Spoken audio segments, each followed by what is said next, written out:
and this is Faith Bites, short recipes of knowledge passed down from our church parents to teach us how to create and implement resources.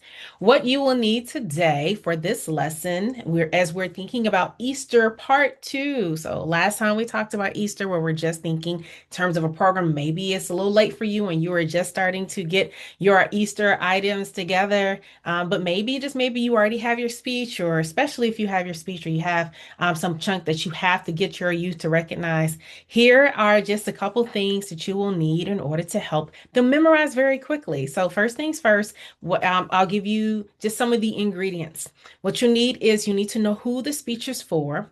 You need to know what their ability is. You need to know how long they have to learn it.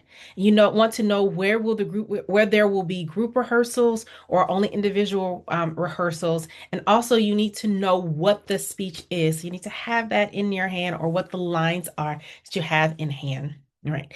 So again, the ingredients are really kind of a mix between knowing who the person is and knowing what it is that you have that they have to learn, so that you can know how to break it up in chunks and know how to address the person that you're working with.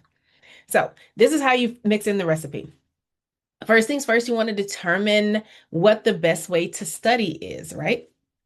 Do you know if this person does well reading things over and over again, hearing the lines out loud, making a cheat?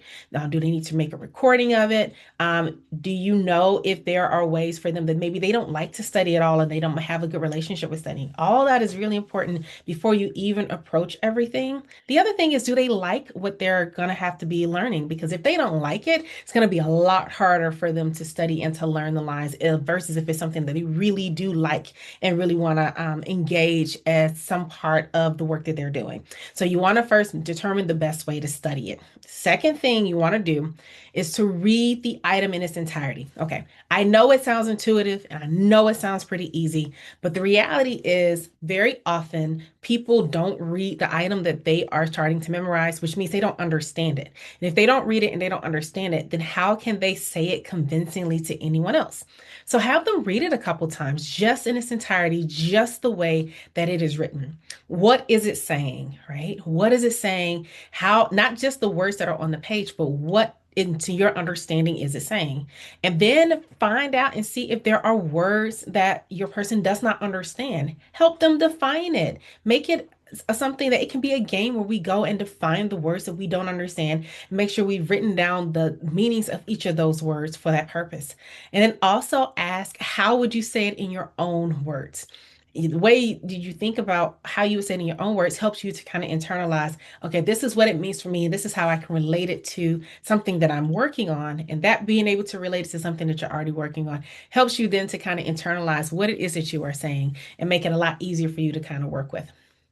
Third part of our recipe, third part that we're working with, is to map out small chunks to learn over a certain amount of time. So there are a couple different ways to do this, right? You can start with one line and then add. You can start with one line and just say it over and over again and then add. And some people do this from the top. And so they might start and say, my name is, et cetera, and this is the work we're doing. And you really just start over and over again. My name is, et cetera, and this is the work that we're doing, right? And then what you do is when you're able to do that, you'll be able to kind of help them move into the next phase of their particular experience. The second thing that you could possibly do is, instead of going from the top down, go from the bottom up. So this actually typically sometimes works for elder children and adults more than it does for youth. For young children, you got to kind of just get them through to the end of it, kind of help them think through the order. Some people, for them, if they start learning from the backwards up, by the time they get to this way, it's one of those things where they don't forget then what the very last thing is. So often what happens is people might learn from the bottom up so that by the time they get to the top of it, they may not necessarily get lost in the middle of it or forget chunks of it later on. And so very often people kind of go from the bottom up instead of the top down.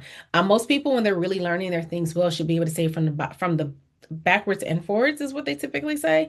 But really, when you're thinking going from the bottom up, you're just starting with the first line and saying, you're saying talking starting from the first word of the last line and just going from right to, I mean, from left to right, and then just kind of then going up a line and then going up a line and up a line. So it's just kind of the backwards way. So by the time you start at the top, then you're able to kind of flow down in the back of the word.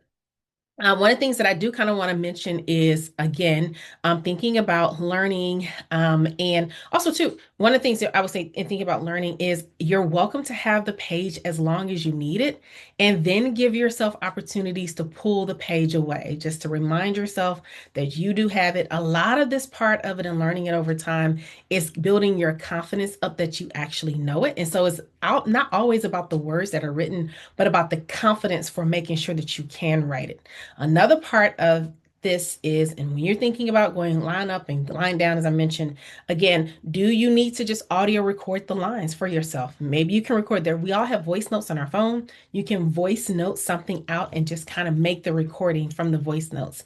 Another thing you can do is you can have like a index card, and you can start at some point just writing down the lines over and over again. You can write them by seeing them at first, but then toward the end, just start writing them down from memory and seeing if you can just remember what it is that you've heard or seen. But the biggest way that I will always say that people that I know, and I know I've worked with a lot of actors, that they say that they've learned their lines over and over again, is by simply reading it over and over again. It's kind of like when you watch a movie and you watch the movie over and over again and you can say the jokes over and over. Same idea. By reading a text over and over again, you can actually make it so that you can remember exactly what it is that you're doing. The last thing that I encourage you all to do is to give yourself some grace. Take a break, go to sleep. Also, too, I want to mention that because, well, first of all, rest allows you to memorize and allows your brain to compartmentalize what it is that you're trying to cram in and memorize.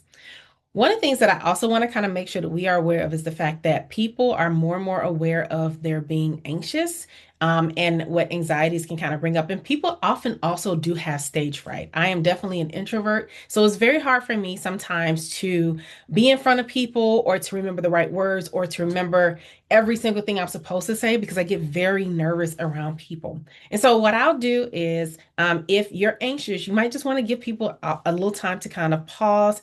If they're anxious, you may give them like kind of a crutch or something that allows them to, for example, if they need like a little ball or a little toy or something to hold on to so that they don't fidget as much, or that allows them to feel a lot less anxious, give them the toy, but also introduce that toy during rehearsal. So that way, if the toy is during rehearsal, that is a natural part of the work that they're already doing, and you already know what that particular tick is, and it helps them out and it helps you out, really.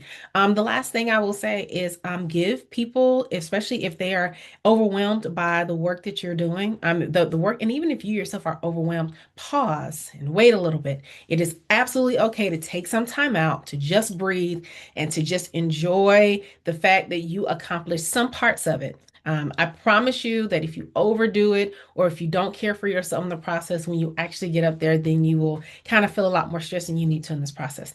This process is not necessarily seamless, and it can be a little difficult, but I assure you that there is a way to mastermind and do this work.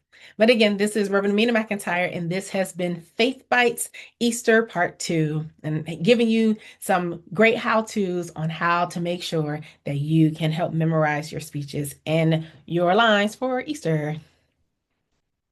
Amina McIntyre, and this is Faith Bites, short recipes of knowledge passed down from our can smile every day, knowing God made a way. So my smile is here to stay, so we can smile anyway.